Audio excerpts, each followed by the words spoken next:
Hello, explorers of the elementals and keepers of the fire. Tom Gingrass with some updated information on the gusseting that I used for this lintel. There's going to be a hole drilled in this, probably right about there. Well, no, about there. It's got a 2-inch post, so the post will go from this line here over to about here, and it's got a notch in it, and it's 1/4-inch thick wall thickness on the pipe. So we have a lot of strength in it. The notch goes toward the back, or toward the front, sorry, with the back giving a lot of extra support. And then these guys here are welded in, 3/8 rod here that was hammered, textured. This is 1/4-inch rod welded in over here and coming down and across. So I get to play with spontaneous lines with these vines. The letters, the verticals and straight lines are all 1/2-inch square tubing.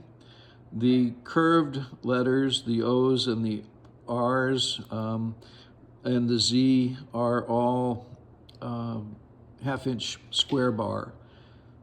So yeah, anything that had to be bent, if you do that with a square bar, it's going to distort, and you'll have swelling on one end and stretching on the other.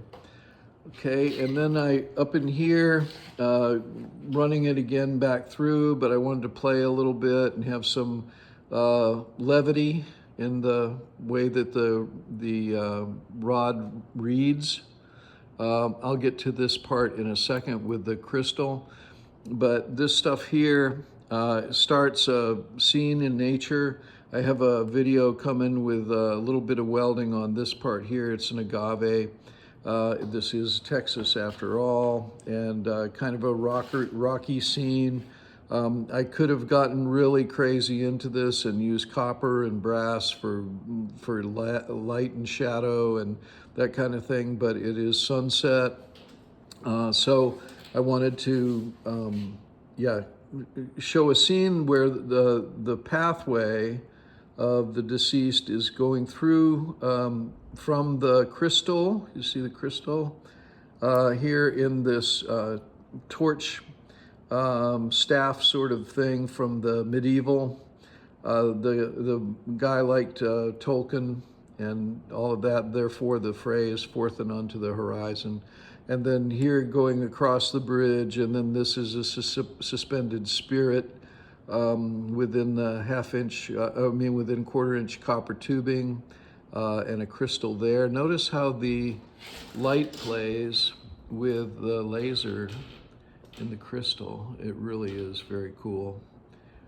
And then the sun is a copper disc with a 1/2-inch or a 3/8 copper surround, and then we have another crystal here at the top that's wrapped with with 1/4-inch bronze to keep it tight.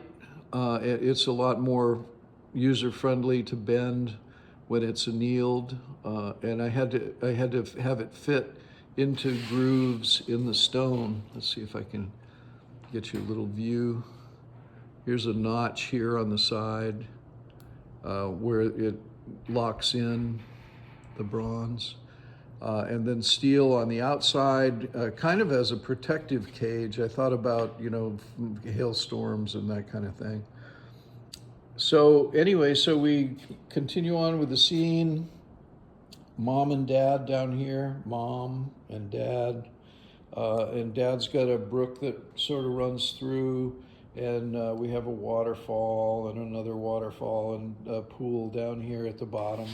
So a lot of different things that I got to just play with and try to make a representation in steel of a nature scene, because that's what this is all about.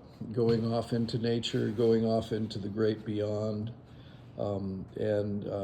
yes, enjoying life and the things that life has to offer. Okay, thank you. Thanks for watching. Thanks for tuning into the channel. And I'll have more stuff for you coming up.